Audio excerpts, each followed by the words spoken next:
Think you've got good karma, eh? Then how come you're going to be watching another Hercules film? And the very first Hercules film? The one that started it all?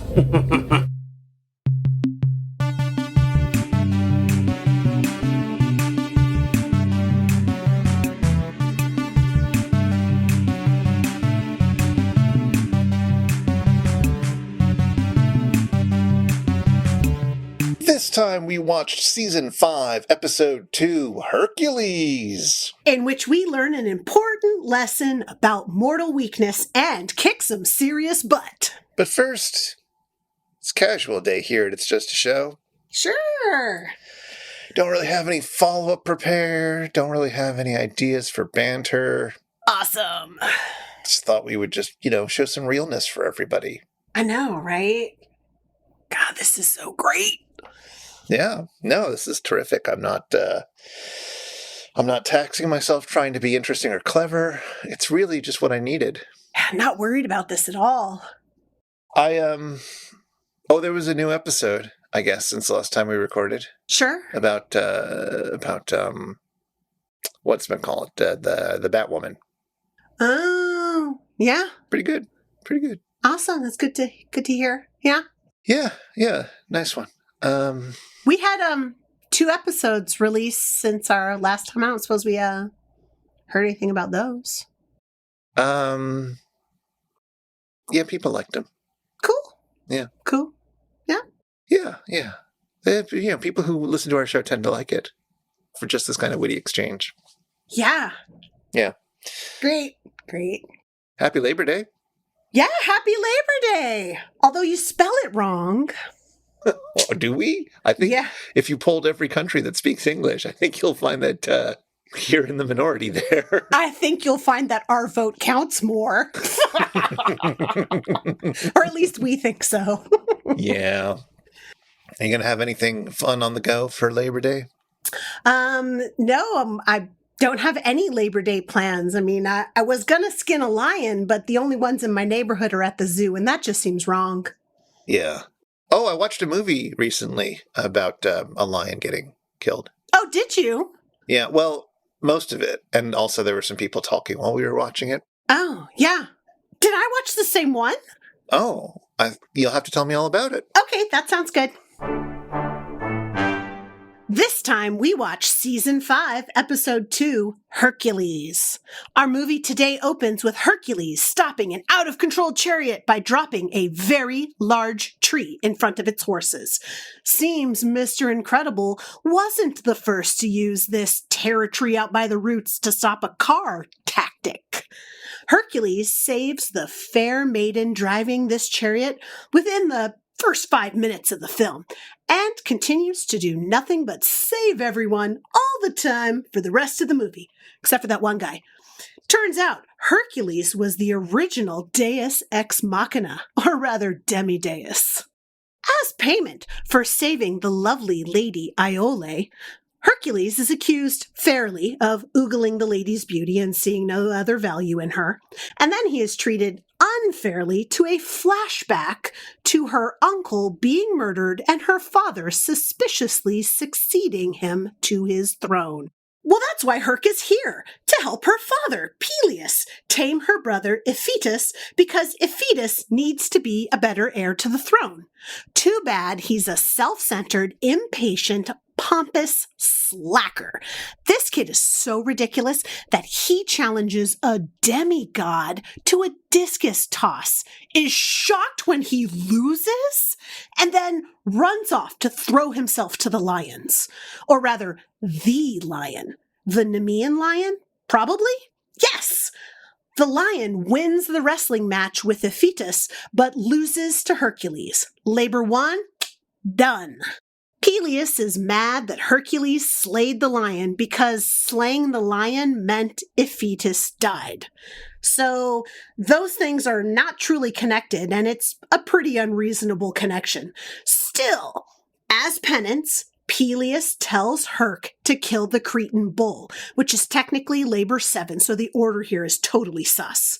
Hercules sees all of these folks all sad because of pompous Iphitus's death. and he decides he should get these mortal feelings because it sucks being an immortal when you don't get to feel stuff. Like sadness, which is obviously the greatest emotion. I mean, it is so the one Data wanted the most. Spock, too. The Oracle, speaking for the gods, says Herc can be all mortal and stuff, but he needs to drop the bull thing and help Jason of the one sandal get the golden fleece back. So, yay! Herc is mortal, but still really shiny, and he gets to go on a sea voyage. The sea voyage takes Jason and Herc and a secret murderer and some other guys to an island with Amazons on it. They are but 80 blondes and brunettes, all between 16 and 19 and a half, cut off in this castle with no one to protect. Cut off on this island, and they kick butt with a bow and arrow. But they still want the company of men. And Jason and his friends are not bound to chastity, so that's cool. Until the Amazons want them dead. Only I guess some of them don't want it. It's weird. Only the B. Arthurs want it. Fortunately, Ulysses, like what is he doing here, hears their plan and feeds the men poppies during a dance and has Hercules and his friends drag the men off the island before the B. Arthurs can kill all of Blanche's new boyfriends. Next up, another island. This one with a bunch of hairy dudes who attack them. While Herc and most of the seamen fight the hairy dudes, Jason kills a dragon/T-Rex thing and obtains the golden fleece. There's a message on the back of the fleece telling us Peleus killed his brother for the throne. Turns out the sheepskin is the thing wherein will catch the conscience of the king. The merry sailors return to Peleus' kingdom and chaos ensues. Peleus commits suicide and Aeole watches him die.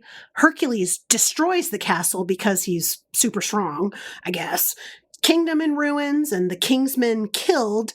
Jason is crowned new king, and Hercules sails into the sunset with Aeole and a super big statue. The end.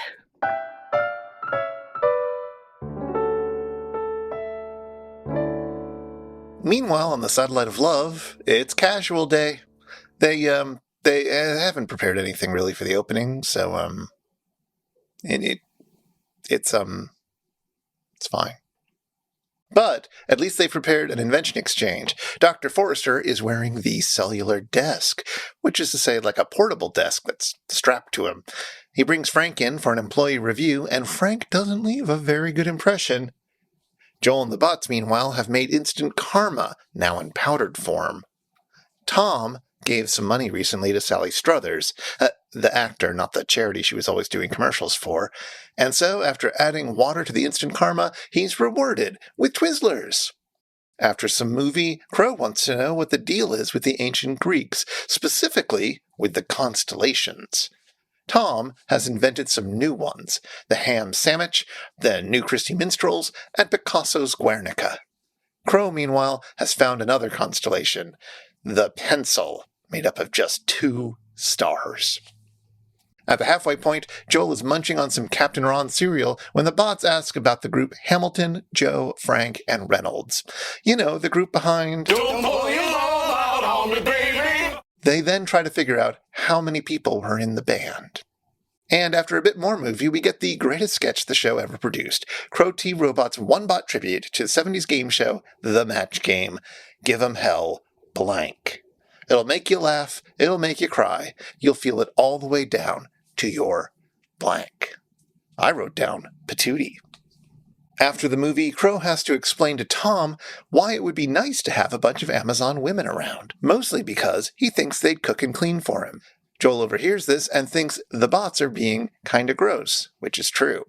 And then some very Midwestern Amazons show up, which is not at all what anyone was expecting. And now Frank is wearing the desk, pretending to be Dr. Forrester, when he accidentally swings it into the good doctor's cojones. Whoops. What do you think, sirs? Happy Labor Day! Happy Labor Day! I can't believe you think that the Match Game show is the best sketch they've ever done. I always thought it would be the one-woman show that GPC puts on, Chris. That's definitely top 5 as well. Yeah. This is my favorite. I got to admit, it just gets me every time. Every time? Every time. Every time I laugh, I cry. It was better than Cats. It was. Well, it was definitely better than Cats 2019, I'll tell you that. A movie I did not see, but I understand that Idris Elba is the best part of the whole movie. That is what I hear as well. I have not seen it as well. I'm saving it for a very special day. I can't even imagine what that special day looks like, except for those 2 to 2.5 hours, of course. I'll watch it after we finish every episode of Mystery Science Theater 3000. So you got a few more years to, cue that one up. Exactly. What did you think about this Hercules movie? I enjoyed this so much. I enjoyed the episode, but I also just enjoyed the movie. It is so ridiculous. Oh my goodness. Although I have to say I had a hard time only because it's like they took all of these pieces from Greek myths that they saw everywhere and just swum them up in a whole big old stew and just pulled out the pieces that they liked. And so everything was all out of order and I had to stop and be like, okay, this is just a dramatization. And it's like they're just using these names and creating a new story, and it's okay that it's totally different than any other telling of the story I've heard. I mean, the whole let's not even do the labors for Hercules. I don't know, Chris, it's kind of weird for Labor Day for us to celebrate the movie where Hercules doesn't really have any labors to do. Oh no, I think of the Hercules movies, this is the one with the most labors in it. Because it has 1.5 labors? I think so. I don't know. I'd have to go back and look at all the other ones, which I don't care to do right now. Yeah. I mean, we'll talk about this in a little bit, but, I think also the ancient Greeks tended to just, use the elements they wanted, remix things, and not worry too much about the lore. They didn't have giant lore Bibles, but we'll talk about that in a little bit, I guess. That sounds fine. We could talk about it later, but it definitely was one of the things where it's just like, okay, I just got to let that go. And then I can enjoy this ridiculously silly movie where just, I don't know, Hercules is just going to go to a city. He's going to run into a girl. He's going to do a thing. The riffers are going to make funny comments. It's great. I enjoyed this episode so much. I mean, you remember that there's another episode called Hercules Against the Moon Men, right? Sure, but, that's right up there with defeating the Cretan bull and all that, right? I mean, come on. Right. Okay. Yeah, it's a pretty good episode. I certainly like it. It's not my favorite of the Hercules episodes. That is going to be the sequel to this one, Hercules Unchained, but it's still pretty nice. Still pretty nice. So is Hercules Unchained one that still has Steve Reeves in it? Yes, it has Steve Reeves. It has the same woman who played Iole. It has the same kid playing Ulysses. It's just what happens next. They filmed it very shortly after this one once this turned out to be very popular. Does that mean that Ulysses is hanging out on the boat with Hercules and Iole? Because that just seems weird. Everything about Ulysses' inclusion here is weird. I guess that's true. I mean, not only because he's 12 or something? I never think of Ulysses being anything other than a super old man for some reason. Yeah, well, I don't think that they were supposed to have lived in the same time period. Hercules wasn't around for the Trojan War. No. It's true. But, you got to give Hercules a boy toy to hang out with. You got to give him his Robin to that Batman of a Hercules. I don't know. Okay, I love the thought of Ulysses being the Robin. Holy hunk, Hercules, what are we going to do next? Was there any particular bit of riffing or whatnot that you want to shout out before we head into the deep dives? I adored the My Mortal Weakness is cheesecake. That was one of my favorite riffs.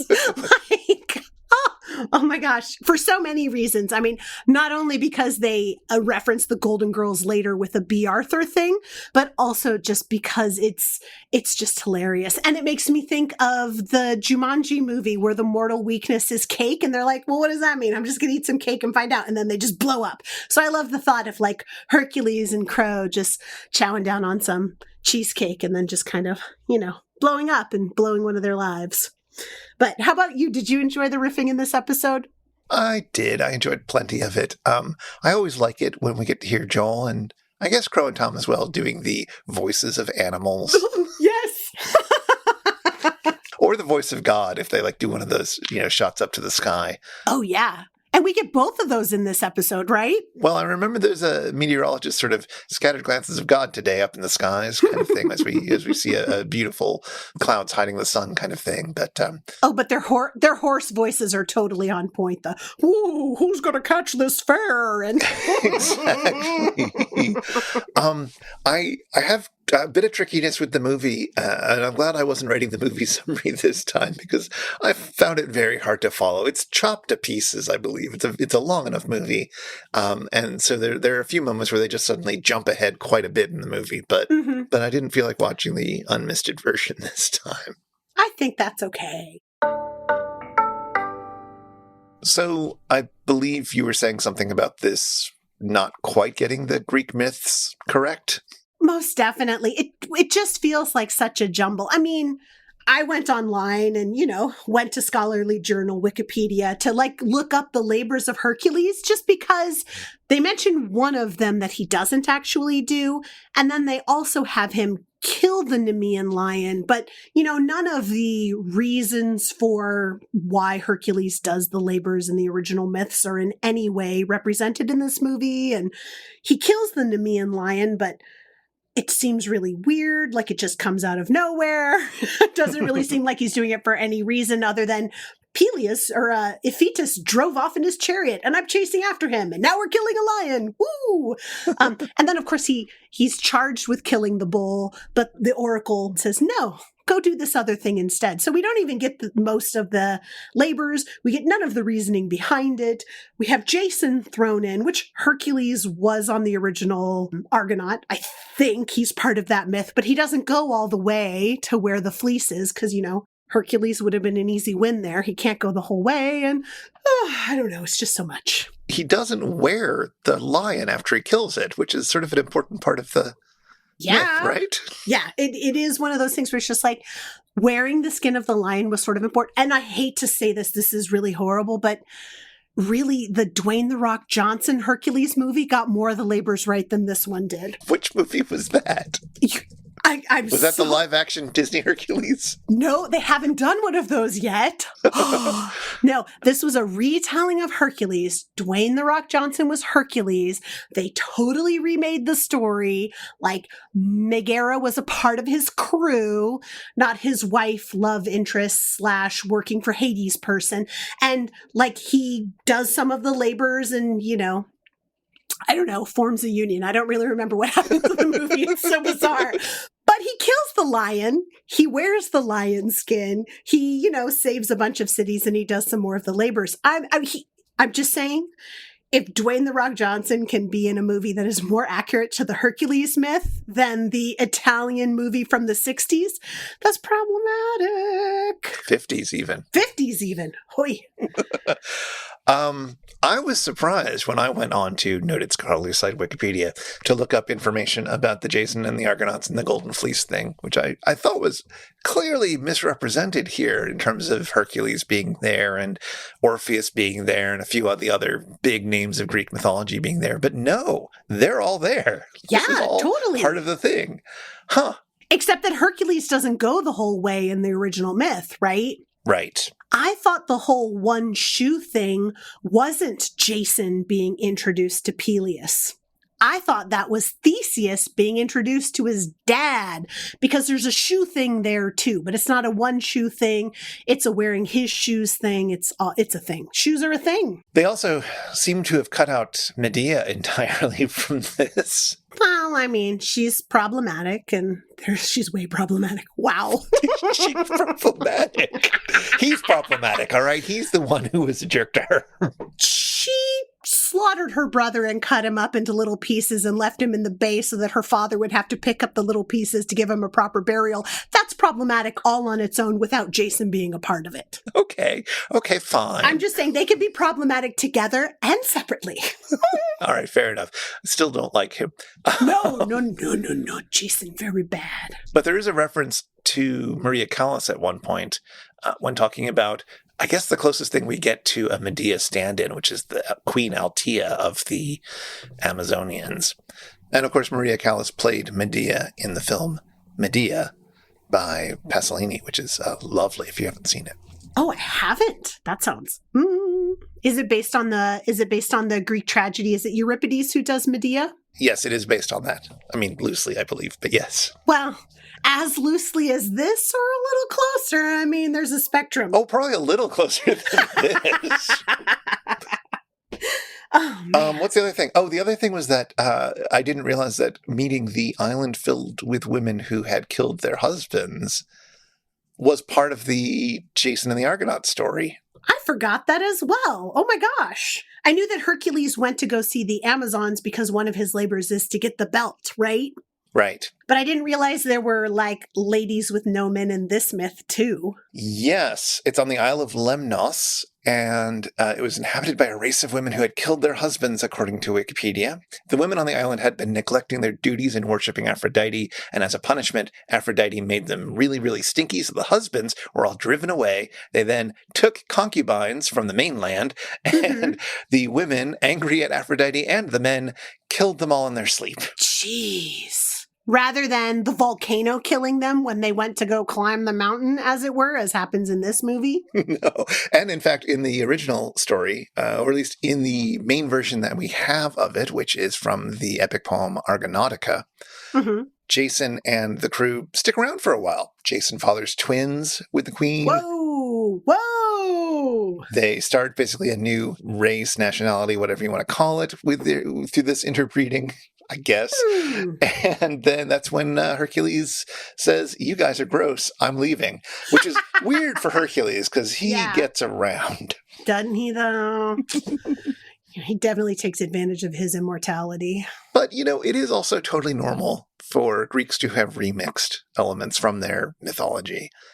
And I don't know if this is going too far. Certainly the introduction of Ulysses seems like a weird note, but I don't know if the rest of it is all that strange. I mean, we don't have anything like the Argonautica for the labors of Hercules, right? Yes. I'm on, again, Wikipedia as the source, and there is a single document, but it is lost. So they're always referring to a document that we don't have the original text of when they're talking about these, talking about the labors. So we are piecing it together from other sources. So I wonder if not following the story here is more of the way that MST3K chose to cut it versus the story that they put together for the actual film. I mean, they didn't cut that much. They didn't cut out 10 labors worth of film. I don't know. They could have had a whole franchise of Hercules movies if they just did everything from all of the texts.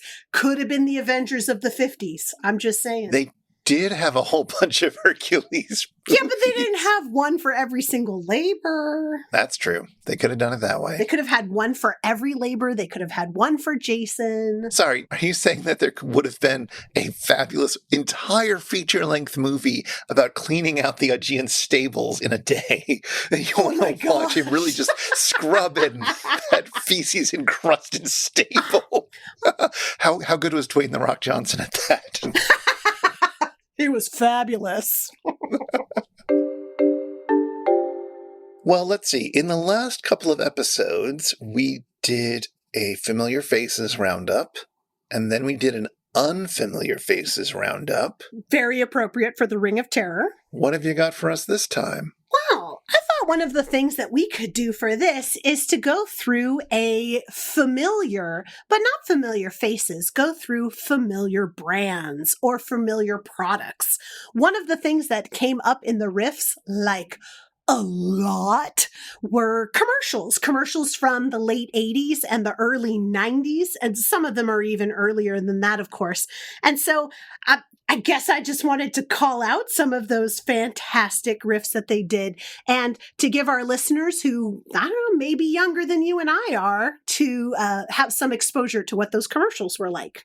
All right. It's Labor Day. I'm just watching reruns on TV, and old commercials are coming up. I'm ready for this nostalgia trip. All right. Well, I mean, the very first commercial that I think it's the first commercial that they riff inside of the show is when the opening credits come up, and the movie is an OSCAR film. And it, of course, makes Crone sing the Oscar Mayer song, which goes a little like this. My movie has a first name. It's OSCAR.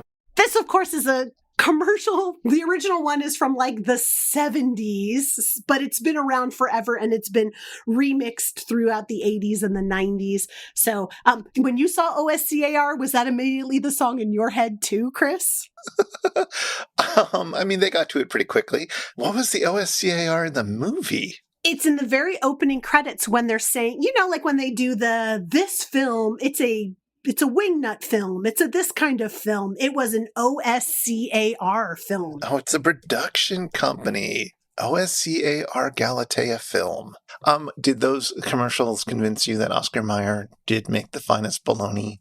I don't know as I ever had competition for finest bologna from any other product. So, oh, my. And I don't know how early you became a vegetarian. Were Oscar Mayer bologna anything that you consumed in your childhood?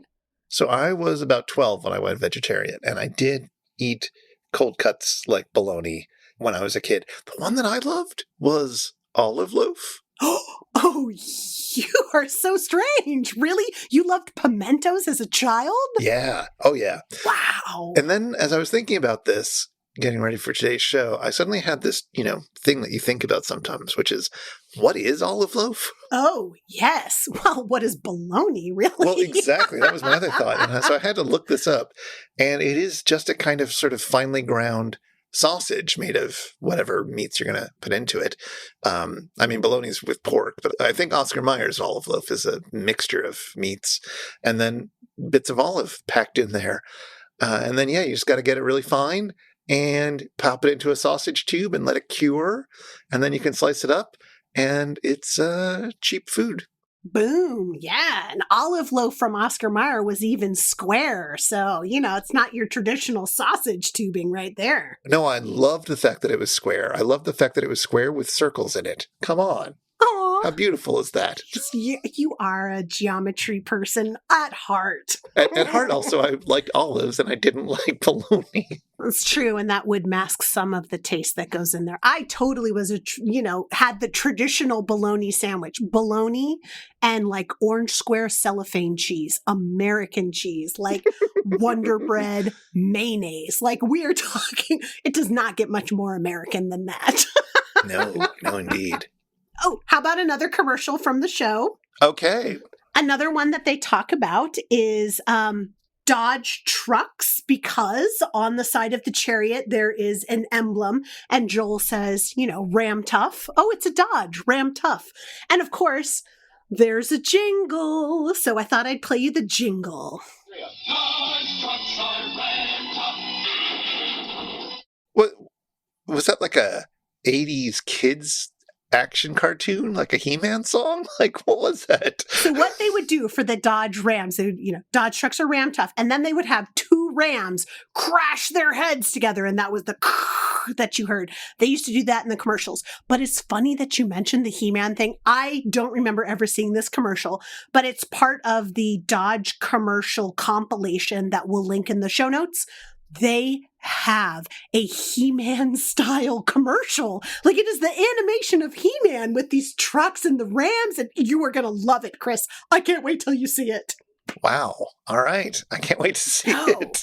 So, did you ever ride in a Ram truck? I don't know. I can barely tell anything about cars. I used to work as a receptionist at a real estate agency. And of course, realtors are all obsessed about their cars. And so they would often ask me, oh, is so-and-so in? Is one of the realtors in? Is whatever, Janet in? And I'd say, I have no idea. They haven't told me. I haven't seen them come in or out. And my coworker receptionist would just sort of lean over and look at the parking lot and say, oh, no, that's their car. And I'd be like, how can you? No, all of those cars are there was one car that I could distinguish from the rest of them. It was a big, bright red SUV monster thing. It was huge. All the rest of the cars were generic realtor nice cars. Oh, actually, there was another one that I could make out because there was one realtor who was just trying his best. He was the little realtor who could. He was the only one of them I really liked. Heart of a champion. And he had the broken down car. Oh. He was the best. Aw. My father had a Ram truck, so I would be able to recognize a Dodge Ram. But his was a 1981 Dodge Ram. It was not as new as these fancy ones in the 90s commercials, which now look super boxy compared to what trucks look like now. So fascinating. I should not have expected you to recognize cars, though. My goodness, because you grew up in New York where you don't have cars, really. No, we had a car growing up. Yeah, but you didn't have a Dodge truck, because what a waste of space. No, definitely we did not have a Dodge truck in New York City. No. There were also other commercials referenced, like the Jenny Craig commercial. There are some fantastic jingles with that. They mentioned Super America. Have you ever seen a Super America commercial? No, they're a Midwest thing. The Super America, they're sort of like convenience stores, like a Circle K, I believe, or a Sheetz. Yeah, or I think they're travel centers now. TNA, a lot. TNA, that is so wrong. But TA, Yeah, right? I've been to a TNA, and I agree, not a good name. No, or maybe a perfect name because you so notice it. Or a Jubitz.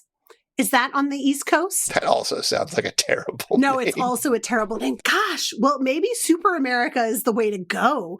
I did find a Super America commercial, so we can have a link to that inside of the show notes as well. Another product they reference is Milk-Bone, which is a dog treat that I actually did feed my dog when we were growing up. So Milk-Bones was something we more recognized. But I think the absolute most recognizable one that they talk about has got to be the paste picante sauce ones. Paste picante sauce? I know. So I totally have to play it for you. It's like my favorite. Tastes like. This stuff's made in New York City. New York City? Get a rope. Pick up the original Picante. I know. It's like the best. Yeah, no, I definitely remember that because, of course, I was living in New York City when those were out, and we enjoyed paste picante sauce perfectly well. It was a very tasty sauce. Sure. And so, yeah, no, we'd get that, and it was fun to make fun of the fact that other ones were made in New York City. New York City! I know. And they had such great taglines. I mean, the Get a Rope is not the only one. They also had the one where it would be like, that really chaps my hide. That's totally the one that I remember. And they also had one where they're playing cards, and at the end, the guy who's like, let's use my picante sauce. And he's like, this is made in New York City. And they say, stranger, I hope you can beat a full house. It's just like, oh my gosh. They totally like lived on this Wild West riff for a while over at Paste Picante Sauce. I read online that the original one was not New York City. It was New Jersey. Normally, New Jersey is funnier than New York City, but in this case... Not at all, right? Especially not at all because in like 1995, Campbell's bought Paste Picante, the company that made Paste Picante sauce, and Campbell's is based in New Jersey. Of course. Yeah, I don't think that's why they stopped using New Jersey. They stopped that much earlier. But I'll include a link to a commercial where they say New Jersey instead of New York City, so our listeners can decide for themselves whether they think New Jersey or New York City is a better punchline for the Paste Picante sauce. I have one more commercial to share with you, and it is from Teddy Graham's Bear Witches.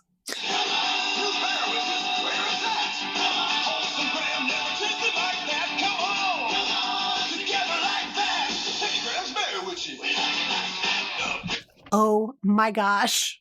I had no idea what they were talking about when they said bear witches in the beginning. And you were like, bear witches, the Teddy Graham sandwiches. So I had to look up and see if there was a commercial. It's fantastic. 50s diner. The bears are dressed up like Elvis. They're dressed up like Elvis? They're dressed up like Elvis. They're singing a Dave Clark 5 song. It doesn't matter. It doesn't matter. It doesn't matter. It's a 50s riff. You know, you got to throw the Elvis in there, I guess. Oh, there was one other one I wanted to show. Oh my gosh, there's always one more commercial just when you think you're going back to the show. And that was when Peleus is taking the poison. The riff that they do is Taste It All, Diet Hemlock. I was like, Taste It All has got to be the tagline to a diet soda. And it is. And of course, it's Diet Coke. And Coke has the best jingles. So here's the Diet Coke Taste It All jingle.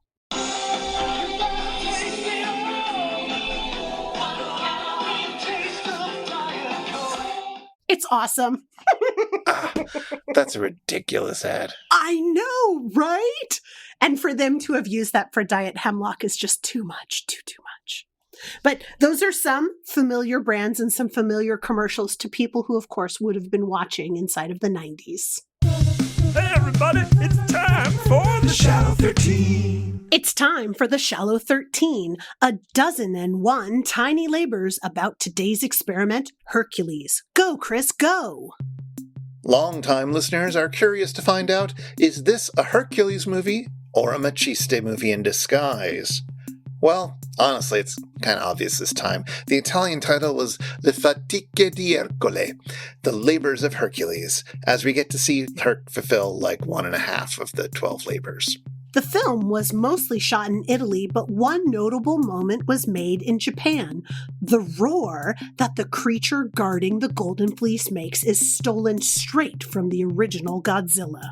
Hercules was a massive international success, leading to dozens of sword and sandal peplum films, including several which haven't yet been featured on the show. So, if MST3K wants to give us something to talk about next year, hint hint. The cinematographer was the incomparable Mario Bava. The master of Italian horror would return to the franchise to direct Hercules in the Haunted World a few years later in 1961, and then go on to direct Season 10's Danger Diabolic. When we're introduced to our hero, Tom says, Well, that's either Herc or Joe Piscopo. Can't tell. Joe Piscopo was a Saturday Night Live cast member in the early 80s, and later in the 80s he took an interest in bodybuilding, which is what the joke is referring to. Nowadays, Piscopo is a radio host, and he's been dabbling with politics, and let's just say, I wouldn't vote for him, or for anyone he campaigned for in, let's say, 2016. As Iole tells her backstory, we get this riff. The thought of that prisoner's death swept over me like a bad omen. 3, the final conflict. Omen 3, The Final Conflict, is a 1981 horror movie starring, you guessed it, wait, actually, no, you didn't guess it at all. It stars Sam Neill as the now all-grown-up Antichrist Damien.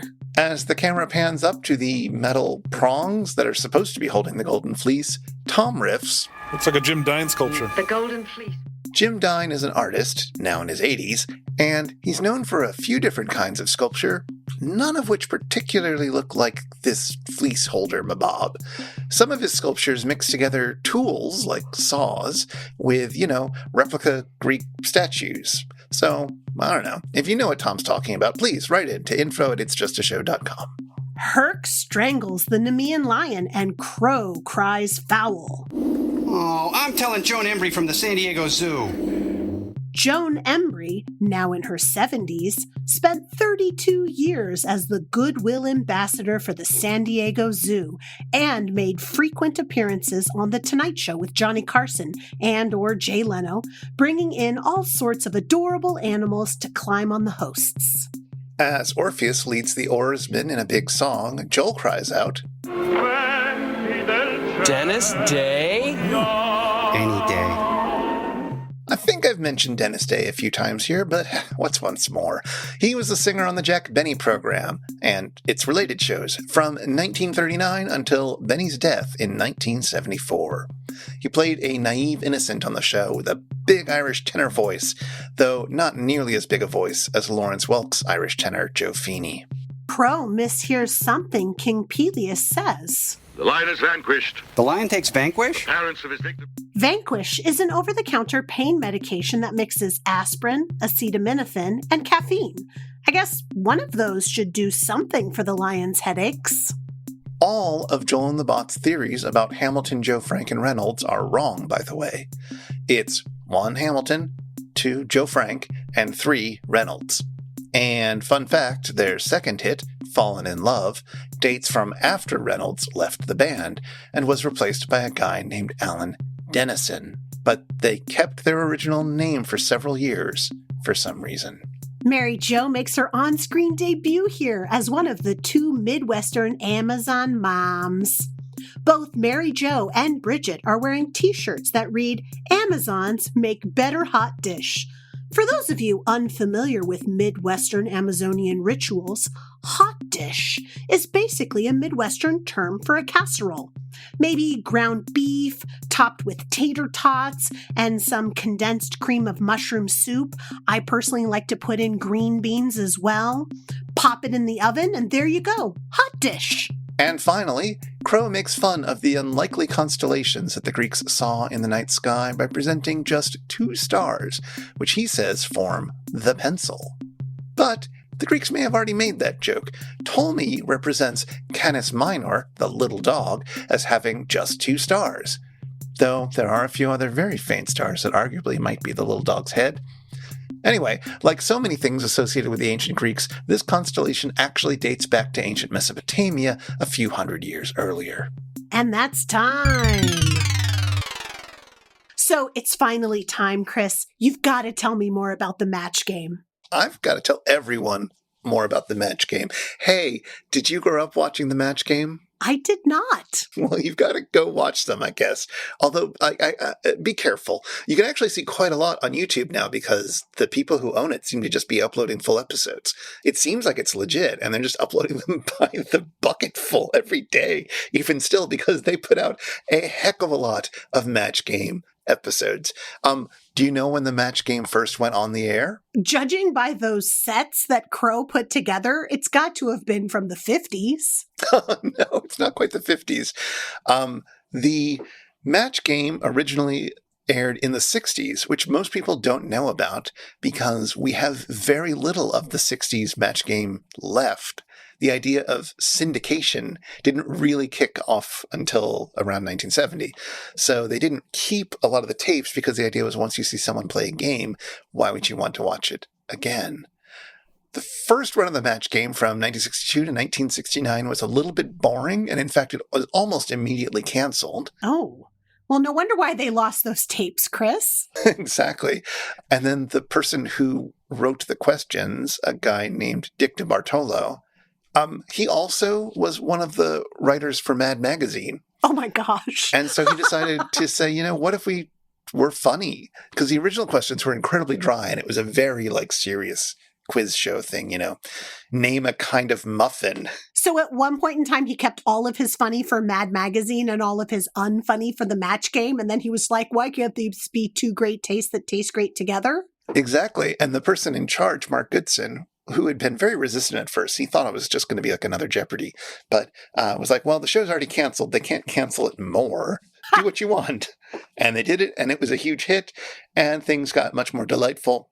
It lasted until 1969. The show ended, and then it was brought back a few years later in 1973, and that's the match game everybody knows and loves, and that's the set that Crow is referencing there. Oh my gosh, that set is from the 70s? Oh, yes. Oh my gosh. Do you not know what the match game set even looks like? Oh, no. No, I've never seen it. Not once. Although this idea that there would be a bunch of celebrities giving answers to a fill-in-the-blank question and they could be as funny as they wanted to be, it just seems like a precursor to Hollywood Squares or something like that. Yes.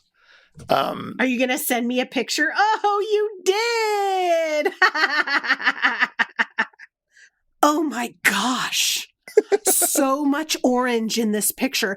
And the lady's hair in this screams like 60s and 70s. Oh my goodness. Yeah. Those suits. Wow. I don't think I've ever seen so much mustard. Wow. Absolutely. It's a real fashion treat to go back to the show now. This was a big change also from the 60s one because now we had a panel of 6 celebrities and you'd have 2 contestants. And the idea was that you had a fill-in-the-blank thing where the contestants had to write down what they did and all the celebrities had to write down what they thought the answer would be. And then you'd reveal the contestant's answer and then you go one by one through the celebrities to see how many matches you got. And you got points for the matches, not for having the correct answer? There was no correct answer. Oh. You just had to match. That sounds like the Newlywed Game, except with celebrity strangers. It is, and slightly more questions about sex. So Crow does a pretty good job of selecting panelists that were very representative of who was often on the show. There were 3 people who were on basically every show for most of it, which is to say Brett Summers, Charles Nelson Riley, and Richard Dawson. Richard Dawson would eventually leave because he got a bit bored of it, and he started hosting another Mark Goodson game show, Family Feud. Oh, yes. Which became even more popular than Match Game was. But the three of them are sort of the classic core. There was a few other people who would often take the tricky sixth seat. Betty White is included here, although Fannie Flagg also would have been in that seat. And Nipsey Russell was a frequent guest as well. So that's all very correct, although the seats are in the wrong order in Crow's thing. Am I remembering right that Charles Nelson Riley went on to like Hollywood Squares as well? I'm sure he did. Charles Nelson Riley spent quite a lot of time as one of those celebrities who was just good to have on in a live context. He was on The Tonight Show all the time. He was on game shows all the time. He was just the person you wanted for that sort of thing. He originally had been on Broadway with Gene Rayburn, the host. They were in Bye Bye Birdie. Oh, my goodness. Oh, my goodness. Yeah, it's wild. And then Rayburn got to be the original second banana on the original Tonight Show. He was the Ed McMahon to Steve Allen. Oh my gosh. And then he started on the Match Game. What is it, Chris, that charms you so much about the Match Game? So the Match Game in the 70s edition, they were trying to push the limits of what they could get away with on TV. So they'd often write the questions in a very saucy way. But you were specifically not allowed for the answers to be very saucy because censors and so forth. There were a lot of things where the answers were clearly meant to be, genitalia. Hoo-ha or something, yeah. Hoo-ha, exactly. You were told you can laugh at that, but you will not put that down on your card or we will cut you from this show. Similarly, they were very specific about some euphemisms. You could not say pee. You had to say tinkle or wet. Oh my goodness. But that's so much funnier than pee. And the first time that a contestant said boobs, there was a big meeting after the show to decide whether that was correct. And apparently the censor at CBS asked his wife if boobs was okay. And the wife said yes. And so boobs, bazooms, a whole bunch of other euphemisms were allowed. I hope she just gave him the notes. This is an acceptable list of words for breasts. This is an unacceptable list. Exactly. Boobs, okay. So the other thing that made the show so much fun was that they would film all of the episodes over the course of a weekend. Oh, that's a really demanding shooting schedule. Well, that's true, but the host, Gene Rayburn, didn't want to stop living in Cape Cod, so they would fly him out. Sure. They'd get everybody over the weekend because that's when the stars had off, I guess. It might have been easier to get them there if they were working on TV shows or something. And then they'd film 5 episodes the first day, a week's worth of shows, and then 5 episodes the second day, another week's worth of shows, and then they'd send the host back. Huh. While they were doing this, they would make sure to, give the panelists, lunch and dinner and so forth. Mm-hmm.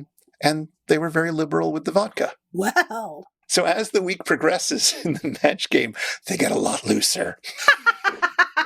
And this is the other charm of the show is because, it's just very casual feeling. The panelists are all very comfortable with each other. They're a good pairing of people, and they just, play off each other, bicker off each other. There's really good chemistry, and it just feels like you're at a cocktail party and you're a little kid, especially if you were a kid watching it. I totally want to be at a cocktail party with, Betty White and Fannie Flagg. Yeah, just, being mean to each other in a fun way. Absolutely. That sounds way better than the New York Times crossword, which gets harder every single day. To get sillier every single day sounds like so much fun. All right. So I'm going to give you a few of the questions that appeared on a particular episode of Match Game 75. Okay. And the answer can't be boobs is what you're telling me. The answer can be boobs, okay. But it can't be genitalia. Hoo-ha. No hoo-ha, boob, okay. No. All right. But as Crow points out, you definitely can come up with as many different synonyms for rear as you want. The contestants this day were Alan Ludden, who was the host of Password and the husband of Betty White, Brett Summers, Charles Nelson Riley, Dolly Martin, who was the star of Beyond the Valley of the Dolls, Richard Dawson, and Betty White herself was there as well. Okay. And the first question, let's see if you can match the contestants. Dr. Pullum, the dentist, is really kooky. When you go to him to get a checkup, he says, "Don't bother opening your mouth. I'll check your teeth by looking in your blank." Oh my gosh. Dr. Poem, the dentist, is really kooky. When you go to him to get a checkup, he says, don't bother opening your mouth. I'll check your teeth by looking in your blank. Nostril. Nostril. Okay, let's see how you do. Alan Ludden, what did you have? Oh, he had ears. Ooh. Brett Summers, what did you have? Oh, she had neckline. Charles Nelson Riley had bank book. What the heck? What? The audience goes boo at this point. The audience was pretty rowdy. Yeah, dentists are expensive, I guess. Dolly Martin says ears. Richard Dawson says ears. And Betty White also says ears. The contestant said ears, though. So it worked out for them. It did not work out for you, I'm afraid. Null point. No, apparently I don't get to be on the match game. Well, let's try again. Okay. Alan Ludden said, my wife, Betty White, treats me like a dog. You remember that Betty White was getting known for her animal activism at this point. Mm-hmm. For my birthday, she gave me a blank. Alan Ludden said, my wife, Betty White, treats me like a dog. For my birthday, she gave me a blank. Ooh, a doghouse. A doghouse. That's really fun. I'm afraid everyone said bone. I totally didn't get any points again. Everyone said bone except Betty White, who said goody. Oh, that's a very good one. Okay, here's your last chance. Dr. Welby said, Consuela, this lunch tastes awful. And Consuela said, that isn't your lunch, doctor.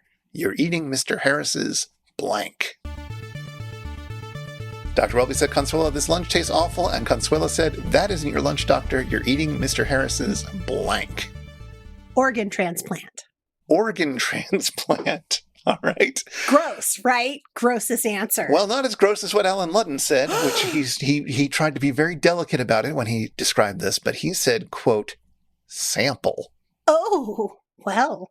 Brett Summers said liver, which is what I thought was going to be organ the right transplant. Answer. Well, oh, what? I don't I'm know too if they would general. have accepted that. I think you were too general. But sometimes they were, sometimes the scorekeeper was very liberal, so who knows? Depends on how much vodka they'd had that day. Exactly. Charles Nelson Riley said appendix. Dolly Martin said kidney. Richard Dawson said appendix. And Betty White said liver. I am totally going with liver and kidney being an organ transplant, but I won't take it for appendix if I'm the scorekeeper. Come on. We'll see. Well, I think the problem here is that you just haven't watched enough of the match game. Yeah, this is clearly the problem, right? Here's the thing. I will warn you if you decide that you want to experience it, which I totally encourage. It's kind of delightful. But it is from the 70s. It is celebrities, and they are drunk. Maybe that's my problem. I haven't had enough to drink yet. That means you will encounter racism, but casual racism. Sure, right. You will encounter weird sexism, but, casual weird sexism. And, you'll definitely get a creepy vibe every so often. But, on the other hand... Boobs. Boobs. Patootie. Patootie's a really good one. Charlotte, I'm out of things to talk about. What?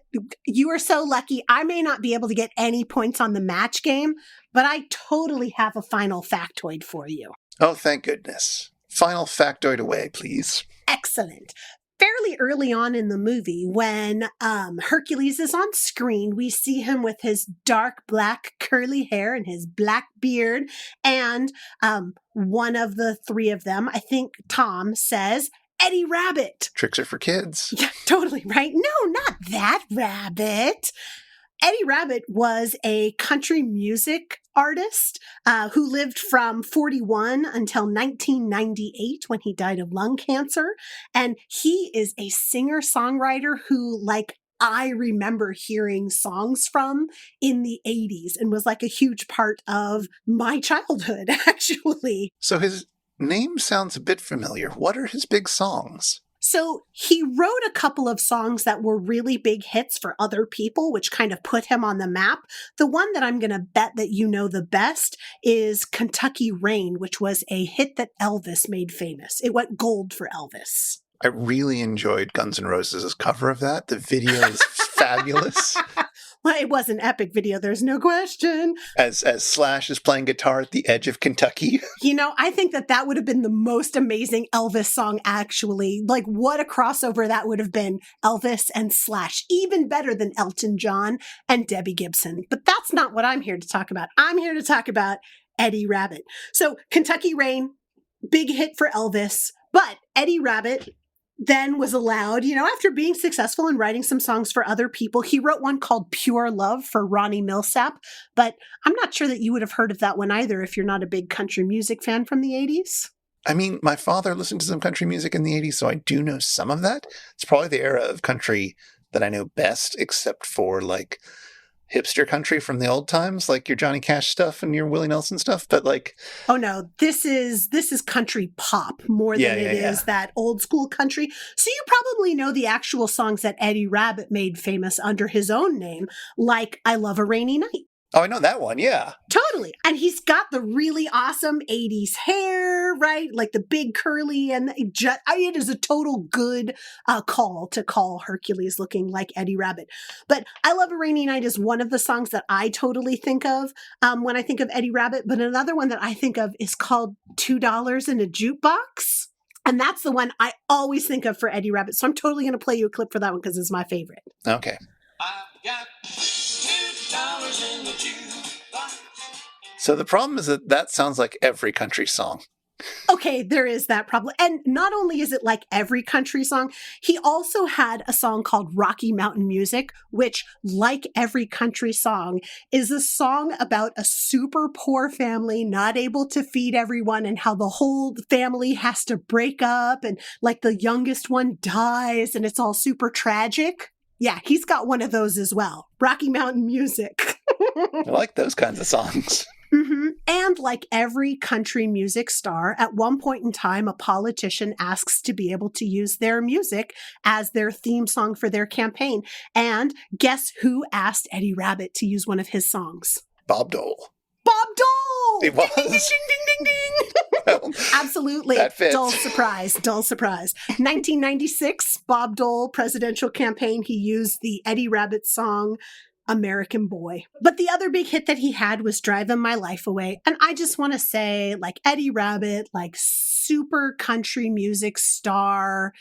And yet, Chris, he was born in New York City. New York City?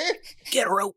Well, I mean, was he at least born in Staten Island, the southern part of New York City? No, he was born in Brooklyn, in New York City, and he grew up in New Jersey. He's a Jersey boy.